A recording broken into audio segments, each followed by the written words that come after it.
खूप लोकांना गट्ट्याची भाजी खूप आवडते, पण ती कशा प्रकारे करायची हा सगळ्यांना प्रश्न पडतो. अगदी सोप्या पद्धतीने कशी करायची ते आपण आज बघू. सगळ्यात अगोदर 2 चमचे बेसन घेतलं. त्यात आपले बेसिक मसाले हळद, लाल मिरची पावडर, मीठ, थोडं जिरं आणि थोडं ओवा, थोडं कोमट तेल घालायचं आणि गार पाण्याने हे डाळीचे पीठ मळून घ्यायचं. थोडा घट्ट गोळा मळायचा. त्यानंतर पाणी उकळायला ठेवायचं आणि डाळीच्या पिठाचे असे लांब लांब गोळ्या करायच्या आणि त्या पाण्यात उकळायला टाकायच्या.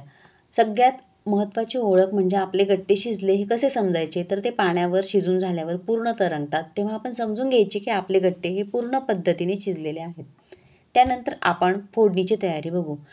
कढईत तेल घेऊन त्यात मोहरी, जिरं, चिरलेला कांदा घालायचा, लाल तिखट घालायचं, हळद, मीठ, हिंग घालायचं आणि नंतर थोडं दही घालायचं आणि आपण गट्टे उकडायला जे पाणी घातलं होतं ते पाणी उरलेलं पाणी असतं तेच पाणी आपण फोडणीला घालायचं. 1 मिनिट फक्त भाजी उकळू द्यायची कारण आपण त्यात दही घातलेलं असतं त्यामुळे ती फाटू पण शकते. म्हणून अगदी 1च मिनिट बारीक गॅसवर ही भाजी उकळू द्यायची.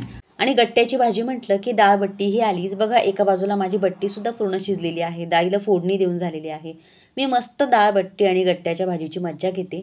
तुम्ही पण नक्की ट्राय करा आणि हो तुम्ही हवं असेल तर कांदा स्किपसुद्धा करू शकता. आणि अगोदर मी डाळ बट्टीची व्हिडिओ अपलोड केली आहे ती तुम्ही माझ्या चॅनलला बघू शकता. तर लवकरात लवकर ही गट्ट्याची भाजी करा आणि मला नक्की कळवा की तुमची ही गट्ट्याची भाजी कशी झाली. आणि हो प्लीज प्लीज प्लीज मला लाईक, फॉलो, सबस्क्राईब, शेअर करायला नक्की विसरू नका. लवकर भेटू आपण अशीच एक छान नवी रेसिपी घेऊन. तोपर्यंत बाय.